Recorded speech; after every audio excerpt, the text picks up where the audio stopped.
ay hindi maghimagsik, kundi mag-asa! Katawan nyo na! Huwag pa! Huwag! Ngunit mga Ginoo, wala akong ginawang masama! Hindi!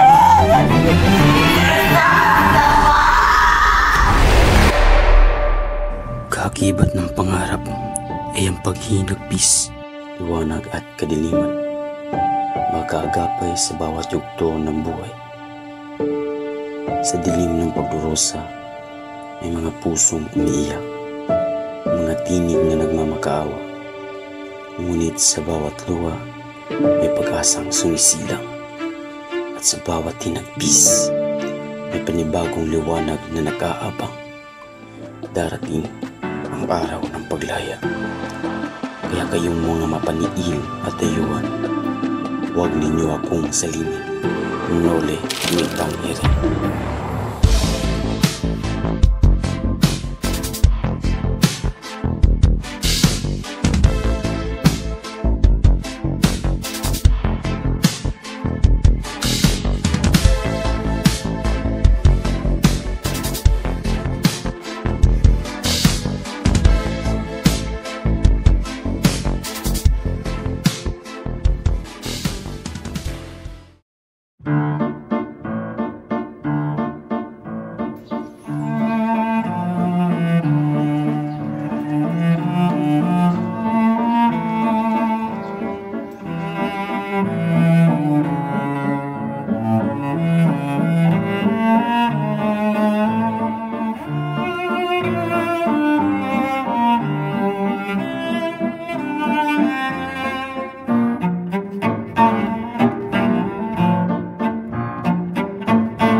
Bienvenido nuevamente a Filipinas, Profesor Ibarra.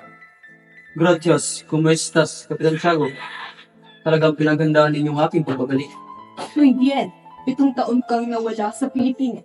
Alam kong nasasabi ka na tikman ang mga putahe sa ating bayan. Halik, ipapakilala kita sa aking mga bisita. Siya si Isabel, ang aking minsan. Siya naman si Don Tiborcio, isang doktor. Siya naman si Doña Victorina, ang asawa ni Don Tiborcio. Ito naman si Senyor Guevara, ang tiniente ng Guardia Civil. At ang Cura Paroko ng San Diego, Padre Dawson. Ikinagagala ko kayong lahat makilala, lalong-lalo na ang kura ng aming bayan, ang matalik na kaibigan ng aking ama. Pagpatawad ninyo ang aking pagkakamali. Hindi ka nagkakamali, binata. Ngunit kailanman, hindi ako naging matalik na kaibigan ng iyong ama. Halika na, Tiago. Paupuin mo na ang iyong bisita at handa na ang mga pagkain. Tunay bang ikaw ang anak ni Don Rafael? Opo, senyor. Maligayang pagbabalik, Ginoo. Nakausap at nakilala ko ang iyong ama at masasabi kong marangal at napakabuti niyang tao. Napakaraming nangangailangan ng kanyang natulungan. Salamat sa papuri niyo sa aking ama. Dahil sa inyong mga sinabi, ay nawala ang aking mga alilangan at alalahanin tungkol sa mga bagay na nangyari sa kanya.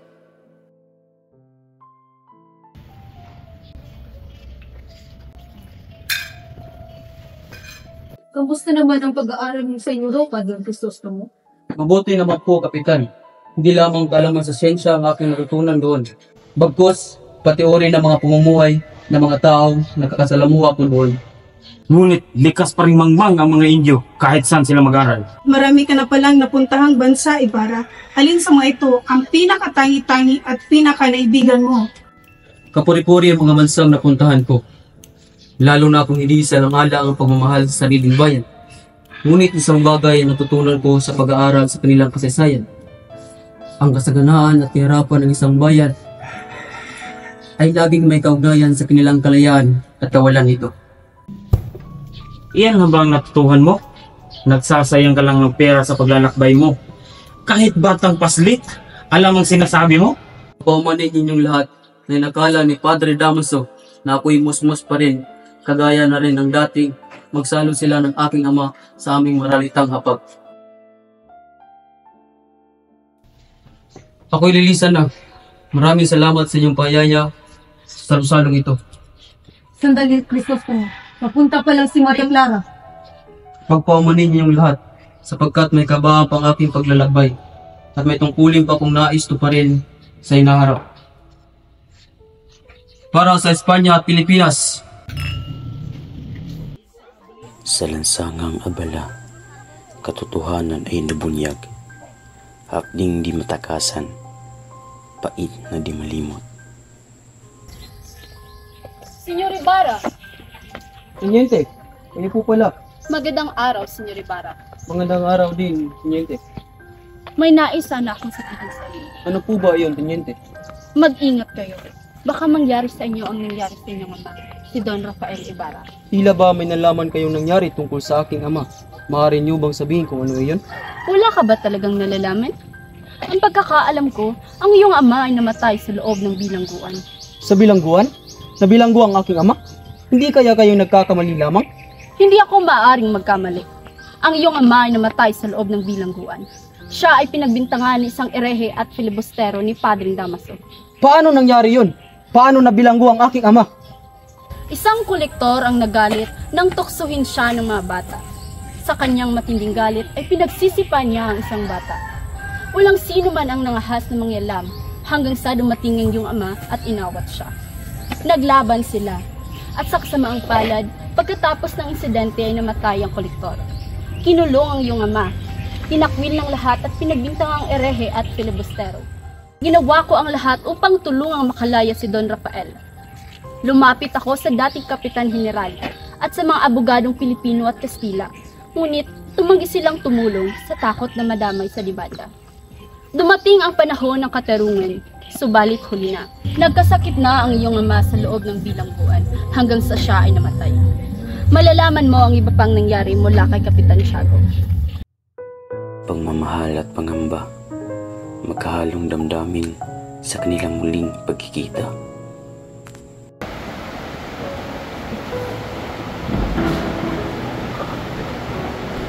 Magandang hapon po, Tia Isabel. Magandang hapon naman sa iyo. Bakit napunta ka sa ating lahat? Nais ko lamang dalawan si Maria Clara. Nandiyan po ba siya?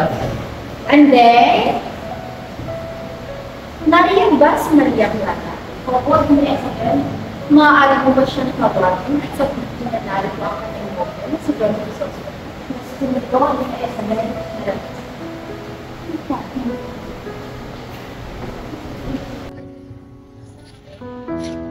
Binibining. Binibining Maria Clara. Nandito po ang iyong nobyo, si Don Crisostomo Ibarra.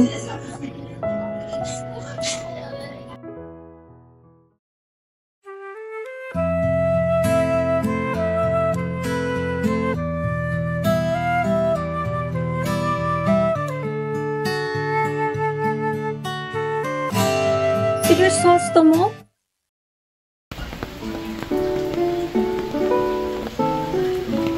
Maria Clara, Mahal kong Ibarra. tila ba hindi ka mapupas sa iyong kagandahan, mahal ko? Pagkakalis mo, bilang ano sa iyong resita. Maraming mga babae sa dito ang gawin. Kailanman, hindi kita kayang ipagpalit sa iba. Tulad mo'y, nasasabik na ako sa ating pag-iisang dibdib. Ikaw lang ang aking ibigin hanggang sa aking libin na. Mahal ko. Ginula mo na naman ako. Mahal ko, labis akong nangungulila sa iyo. Higit akong nangungulila. Crisostomo. Maria, kailangan ko na umuwi sa San Diego. Bukas ay araw na ng mga patay. Nag-alay ko ng mga bulaklak sa iyong mga magulang. Maraming salamat, mahal ko. Mag-iingat ka, mahal kong Crisostomo. Sementeryo ng lihim at bigating natuklasan ang mapait na sinapit ng kanyang ama. Nasaan ang libingan ng aking ama?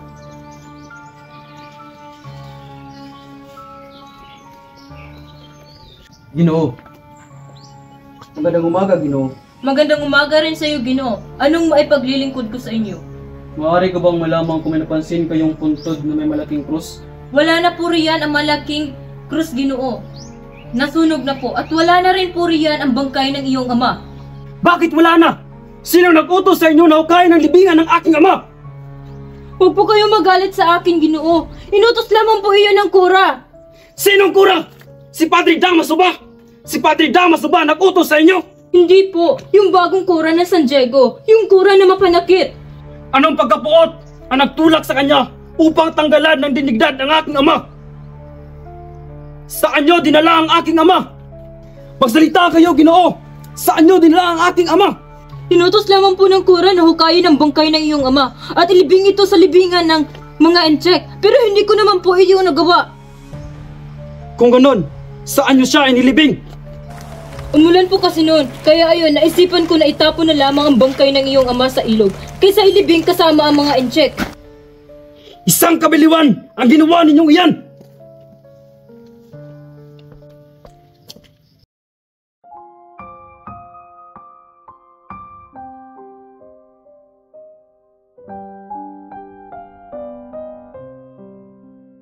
Mahal na Cora, tanggapin niyo po ang aming munting handog para sa ating simbahan.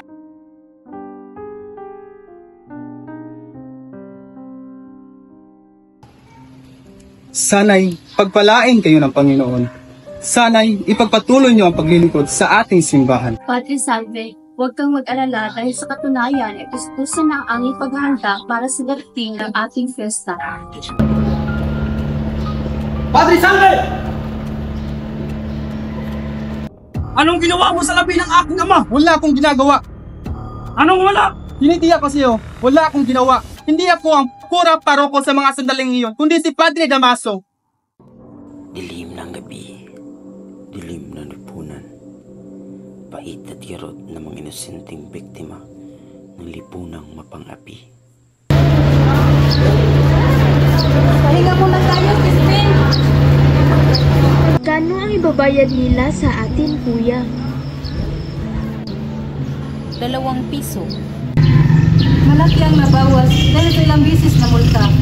Kuya, bayaran mo na lang ang sinasabi nila na ninakaw mo para hindi na tayo pagbintangan. Natatakot ako na baka malaman tayo ni Inay. Hindi ko mababayaran iyan. Halagang 32 piso? Hindi ka kasya. Huwag kang mag-alala. Wala kang ninakaw. Paniniwalaan ka ni Inay. Hindi nila ako paniniwalaan. Basilio, 25 ang multa mo dahil hindi mo maayos pinatugtog ang kampana. At ikaw, Crispin, hindi ka maaaring umuwi hanggat hindi mo nilabas ang nakaw mo. Walang po! Nakaw po! Wag po! Kuya! Wag po!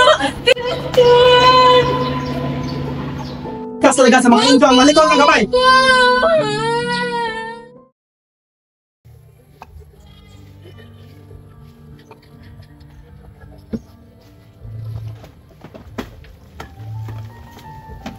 Pagkain! Bilis!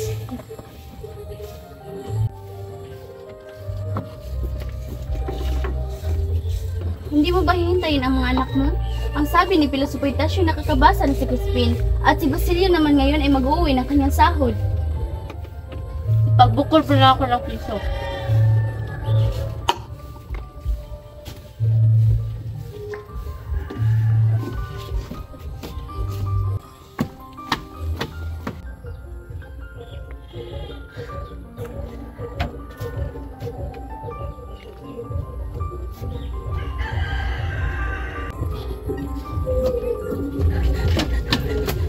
Anak ko! Anong nangyari sa'yo? Bakit ka umiiyak? Si Crispin po, naiwan sa kumbento. Bakit? Anong nangyari sa kapatid mo? Bakit siya nagpaiwan? Kinuha po siya ng Sakristan Mayor dahil pinagbintangang nagnakaw. Tumakas lang po ako sa kumbento. Pinagbintangan nila si Crispin.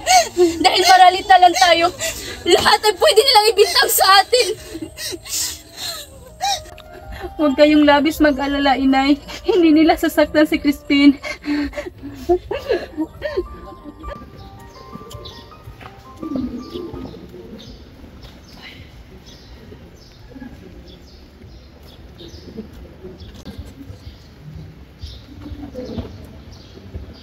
Para saan yan? ang mga daladala mo, Ginang?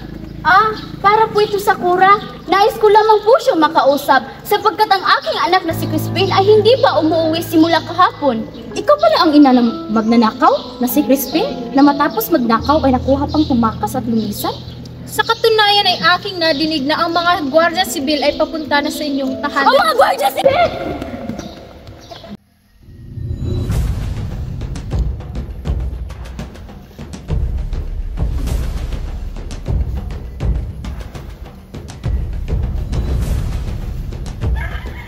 Mga anak ko! Crispin! Basilio! Nasaan ang iyong mga anak? Ikaw ba ang ina ng magnanakaw? Hindi po magnanakaw ang aking mga anak! Huwag ka magsisinungaling. Nasaan ang mga anak mo? Sa oras na magsisinungaling ka, itatali ka sa prungkahe at saka babarilin. Ibigay mo sa amin ang iyong mga salapi na nanggaling sa iyong mga anak kung ayaw mong ikaw ang aming damputin. Mga Ginoo! Hindi po magnanakaw ang aking mga anak! Ganoon, ikaw ang aming dadamputin at dadalhin sa kwartel. Mga Ginoo! Hindi po magnanakaw ang aking mga anak! Maawa po kayo sa amin, mga Ginoo! Hindi po magnanakaw ang aking mga anak! Maawa po kayo sa amin! Hindi po magnanakaw ang aking mga anak!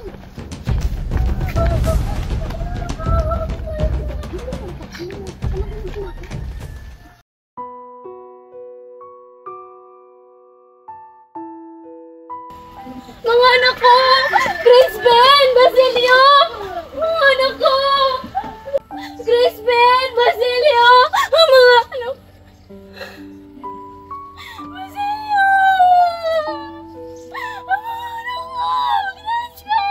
Crispin! Andito na si nanay! Basilio! Crispin! Ang mga anak ko! Crispin! Basilio! Mga anak ko! Ang mga anak ko! Crispin! Basilio! Nandito na si nanay! Crispin? Basilio? Ang mga anak ko! Mga anak ko!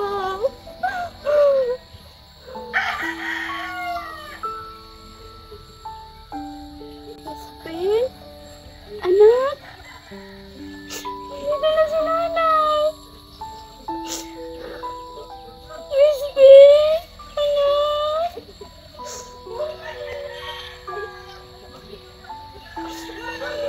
Nandito na si nanay! Naghahanap ng kaliwanagan sa gitna ng pagdududa. Magandang hapon po, Pilosopo. Nariyan po pala kayo, Ginoo. Umupo muna kayo. Ano ang may paglilingkod ko sa inyo? May nais na po sana ang isang guni sa inyo. Bakit po kayo nagsusulat ng hieroglipiko? Sumulat ako hindi sa aking panahon, kundi para sa inaharap. Ngayon na mababasa ng aking mga isinulat, tiyak hindi ito papahalagahan at susunugin pa ito. Ngunit sa susunod na salinlahi ay higit na matatalino, ay kung ito'y kanilang mababasa, ay masasabi nilang hindi lahat natutulog sa panahon ng kanilang mga ninuno. Anong wika po ang ginamit ninyo? Sa sariling wika natin, Tagalog. Maaari po bang gamitan ng hieroglipiko ang Tagalog? Maaari, higit na mas mabuting gamitin ang alpabetong Pilipino kaysa sa Latin. Nais ko po sana ang magtayo ng paaralan at bilang pag-alala na rin sa aking kasintahan. Matutuloy ang mga plano ninyo kung kayo'y makikipagtulungan sa mga taong sinasabi ko. Naniniwala po ako na mangyayari ang aking mga plano. Huwag mo munang gawin ang iyong mga plano hanggat hindi mo pa natatanggap ang pagkasawi ng iyong ama. Sila ang dahilan kung bakit namatay ang aking ama. Hindi ko nais na ipagiganti sila, alang-alang sa relihiyon. Mabigo man kayo, masaya akong nakikita na kayo ay gumagawa ng paraan para sa nararapat. Maraming salamat po. Pupunta na po ako sa Kura.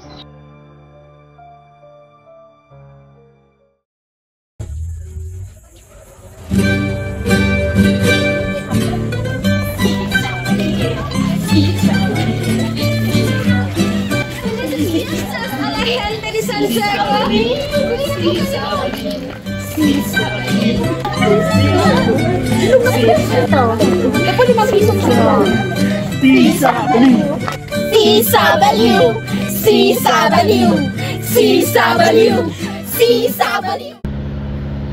At iginawad mo ang mabuting kalooban upang palaganapin ang mga parangal. Hindi ko na kaya pang matagandahan ang init ng simbahang ito. Tanging mga nakakatas lamang ang dapat pinapapasok dito. Hindi dapat pinahinuntulutan ang mga Indyo. Ang hindi sumasampalataya ay pinaparusahan sa lupa, kagaya na lamang ang ginawa kay Don Rafael. Dapat sa inyo ay layuan ng inyong mga pamilya at ng mga babae. Kaya dapat sa inyo ay bitayin upang hindi pamarisan at hindi lumaganap ang lahi ni Satanas.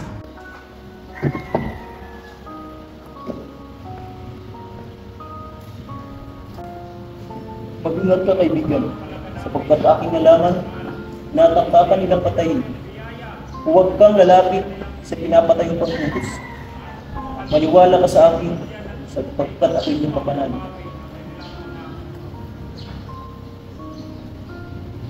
Makakarating ba ng langit ang mga taong nagbabanal-banalan? Ang mga nahaluan ng ilang patak ng purong dugong Espanyol? Ang mga nabiyayaan ng ilang real? Aba, akala mo kung sino? At hahamakin ang lahat. Pinagmamalaking may daladalang pagbabago. Katulad ng ama niya.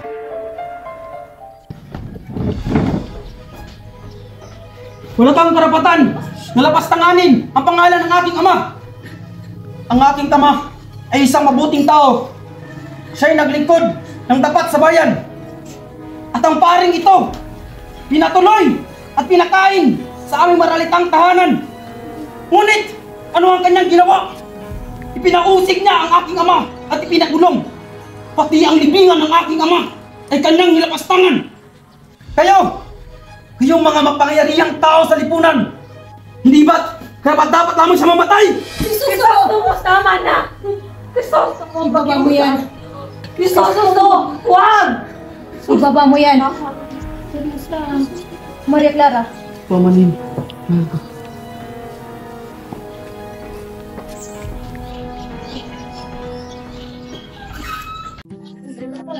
Isara niyo ang bintana at sindihan ang mga ilaw at huwag kayong magpapasok ng kahit sino man. Mga alipin! Bakit po, senyora? Can I escucho cantar? Ikaw na yung magsabi. Hindi ko naiintindihan yung sinasabi ng senyora. Ella isisa na mujer moca. Ven a buscarla! Halika rito! Ako! Basilio! Maaari na kayong umalis.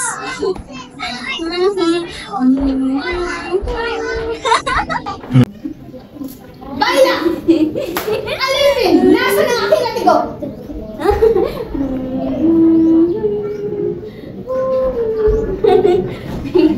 Baila! Baila! Sumayaw ka! Sumayaw! Sumayaw ka! Sumayaw ka! Sumayaw! Sumayaw! Sumayaw ka! Sumayaw! Sumayaw! Konsolasyon, anong ginagawa mo sa kanya? Mga alipin! Bigyan niyo ng damit si Sisa at huwag lapas tanganin. Bukas ihatid siya kay Ginoong Crisostomo Ibarra.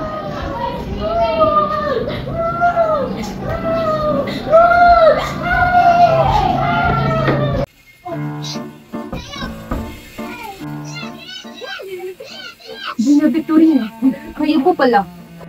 Magandang araw, Kapitan Tiago.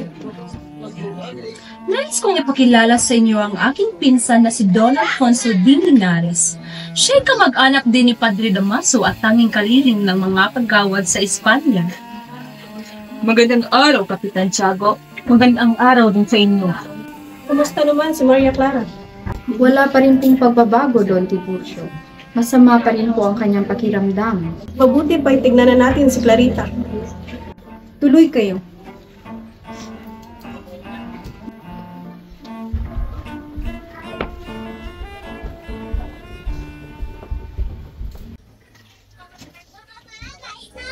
May sakit, pero mapapagaling. Bigyan ng likin at gatas sa umaga. Harabi di Altea at Pildoras di Sinaglosa. Gagaling ka, Clarita. Tibayan mo lang ang iyong loob. Naririto kami upang gamutin ka at ipakilala sa aming pinsan. Napakagandang binibini. Ginoong Linares, dumating na si Padre Damaso. Maria Clara, Salamat sa pagbisita. labis akong nag-alala sa iyo.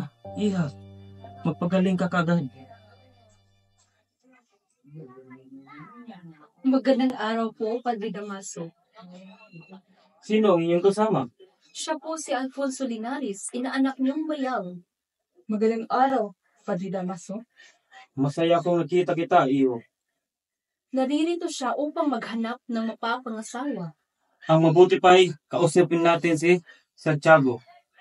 Mabuti pa'y sa Teresa tayo mag-usap. Padre, sa loob ng 6 na taon ay hindi kami nabibiyayaan ng anak ni Santiago.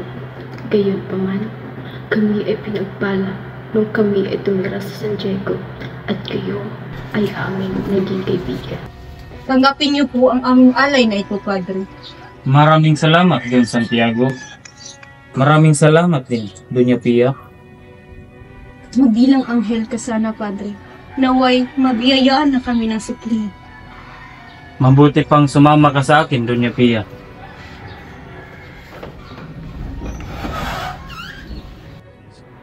Tila ng buong nga ang pangarap ng aking asawa nang ako ay magdalang tao. Ngunit wala siyang kamalay-malay kung paano nabuo ang sanggol sa aking sinapupunan na ang batang aking dinadala ay bunga ng iyong kasamaan. Natatandaan mo pa ba ang araw na dinumisan mo ako? Napakasama mo, Praile!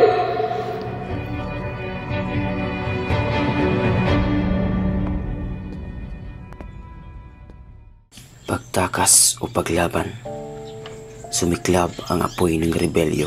Bayan ay nagsimulan ng mag-away. Ginoong Crisostomo! Elias, kayo po pala. Kailangan mo nang ligpitin lahat ng gamit at ng mga kasulatan at umalis ngayon din. Bakit naman po, Ginoo? Natuklasan na nila magkakaroon ng malaking pag-aalsa at kayo ang nakatakdang mapahamak at ang iyong pangalan ay isisigaw ng mga maghihimagsik na bayaran. Diyos ko! Huwag kang nagbilang ang Panginoon. Wala anumang oras ay maaari na sumiklab ang pag-aalsa. Kailangan mo nang umalis. Kailangan ninyong makaligtas alang-alang sa bayan. Ngunit, Ginoo, anong aking gagawin? Sunugin at tumakas at maghintay kung ano man ang mangyayari. Tulungan mo ako, Ginoo. Diyan nakalagay ang mga kasulatan ng aming pamilya na maaaring magpakahamak sa amin.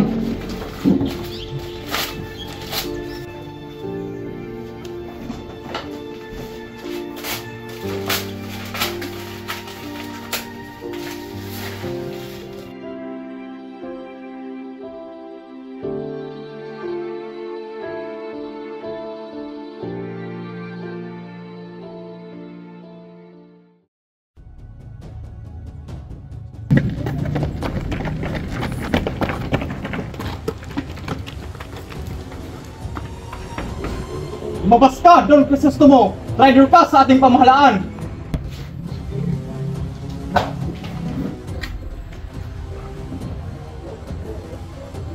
Hindi ako magnanakaw ng kalayaan. Bakit nila pinagkakait ito? Mga Ginoo, ano nga akong ginawa? Wala kang karapatang magsalita, Enzo! Sabuhat ka ng mga rebelde! Huliin niyo siya! Ngunit mga Ginoo, wala akong ginawang masama!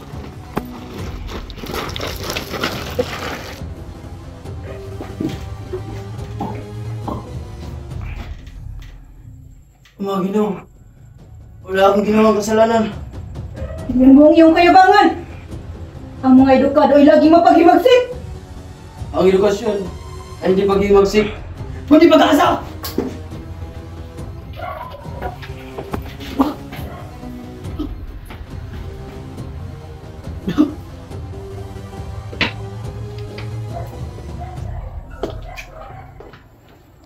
Anak ka talaga ni Don Rafael Crisostomo.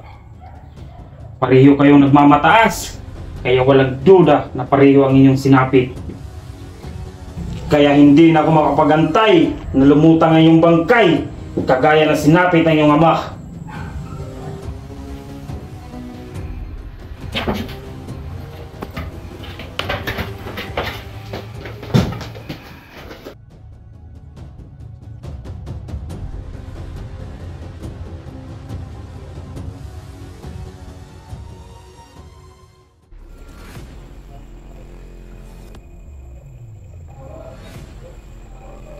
Huwag kang mawawalan ng pag-asa, Don Crisostomo. Ang liwanag ay babalik kahit sa pinakamadilim na gabi.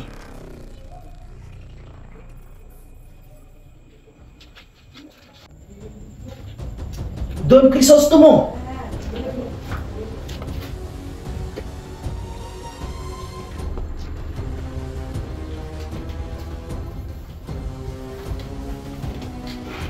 Basta tayo, Don Crisostomo!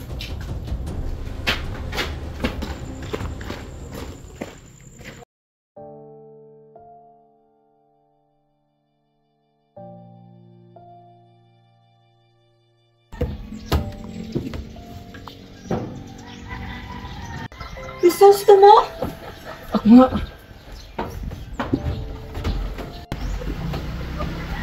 Tawarin mo ako, Crisostomo.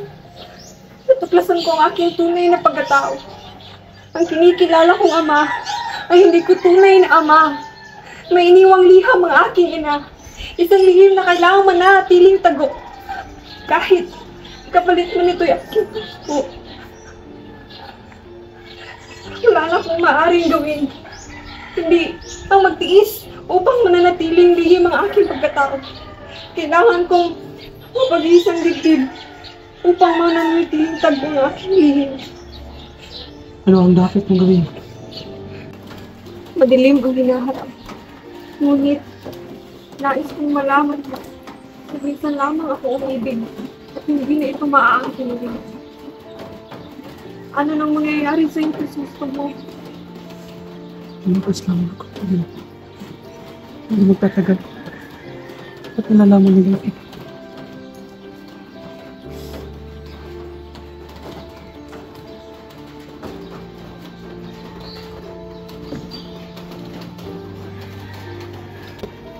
Paano?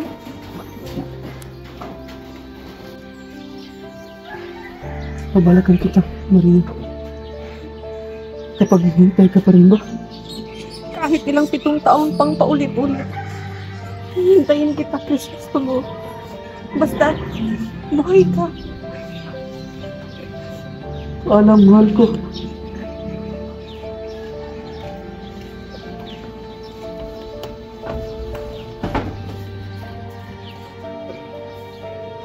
Paalam, mahal ko.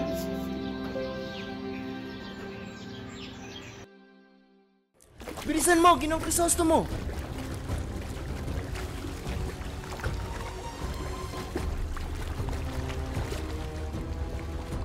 Ginoong Elias, saan tayo patungo?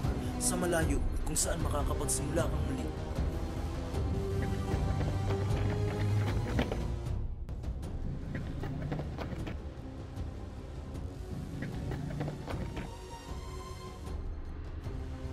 Natuklasan na lang yung pagtakas, Ginoong Crisostomo! Humiga ka doon, Crisostomo, at tatabunan kita.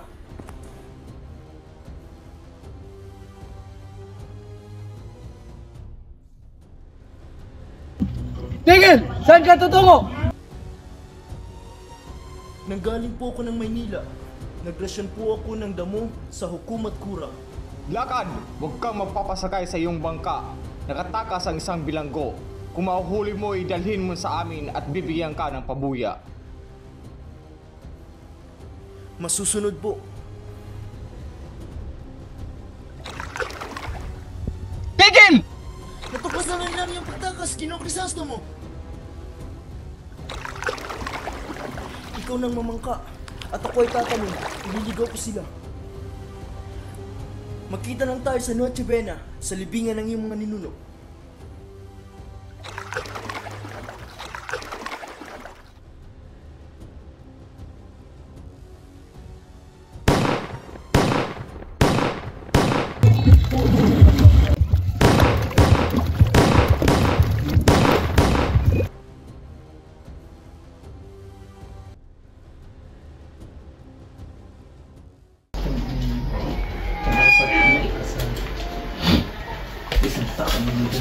Papa, Maria Clara.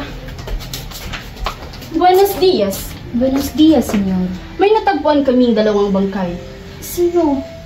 Hindi nila matukoy kung sino dahil sunog na sunog ang mga katawan. Diyos ko. At natagpuan namin ito sa tabi ng katawan ng isa. At sabi ni Kapitan Tiago ay batid niya kung kanino ito.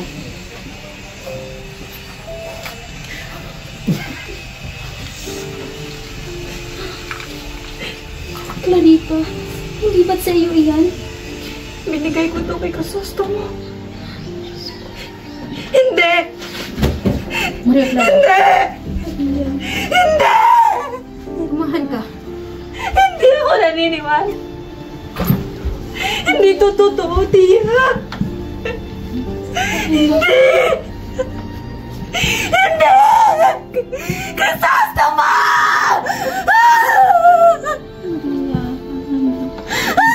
Maria Clara. Kumahan ka. Hindi! Hindi ito totoo.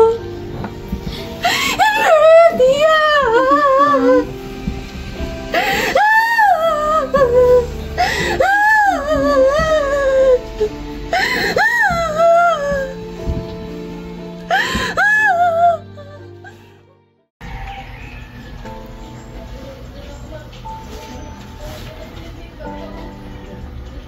May sakit ka na naman ba, anak?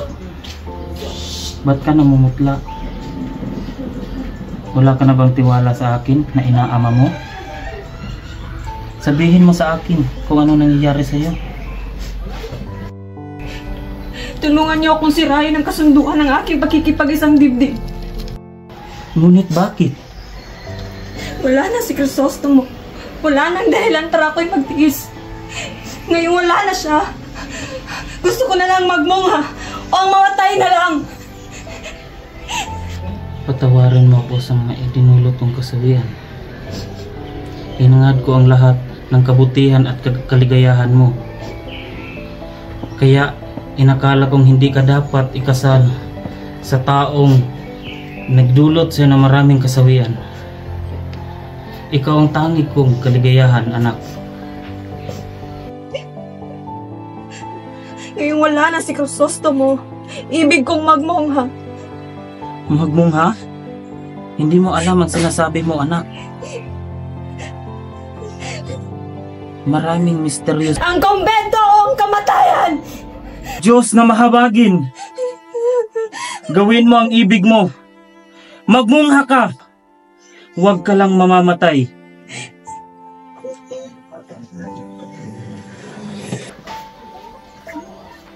Diyos ko. Ako po ang inyong parusahan. Huwag lang ang aking anak.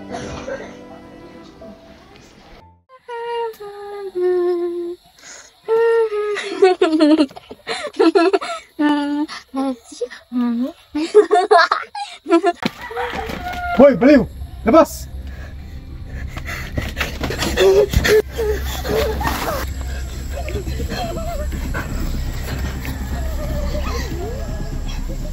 Tigil!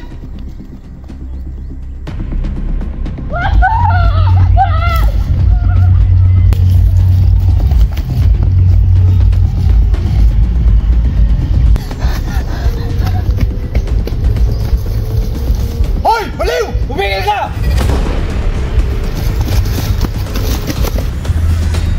Wag! Wag! Wag pa! Wag! Inay! Nasaan ka na po, Inay? Inay! Inay! Ale? Nakita mo po ba ang inay ko? Sinong inay yung tinutukoy? Inay Sisa ko po. Naku, hindi ko siya kilala. Maraming salamat po. Inay? Inay!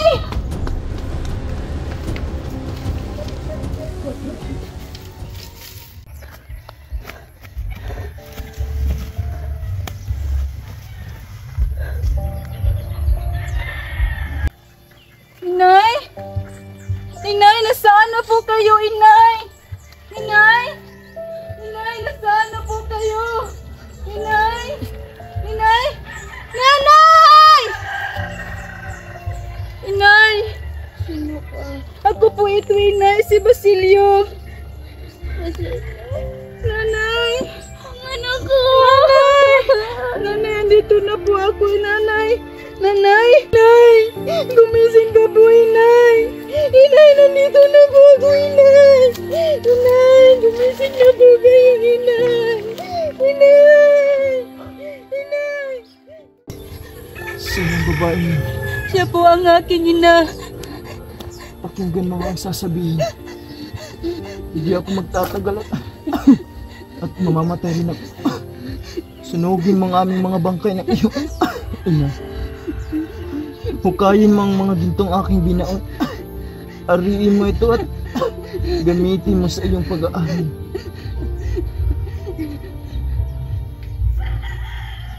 Mamatay akong hindi man lang nasilayan ang ningning ng bukang liwayway ng aking inang bayan. Kayong mga mapapalad ang makakakita at sasalubungin niyo siya, at huwag kailanmang lilimutin ang mga nalugmok at nasawi sa gabing madilim.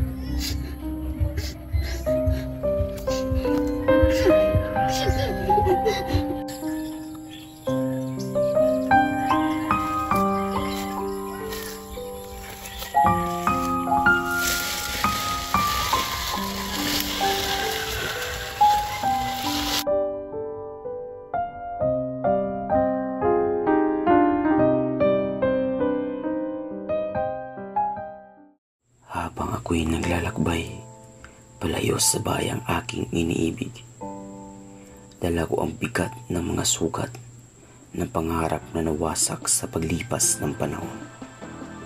Bagaman hindi natamo sa kasalukuyan, darating ang araw ng katarungan at muling maglalagalag ang liwanag ng pag-asa sa ating bayan. Noli Me Tangere.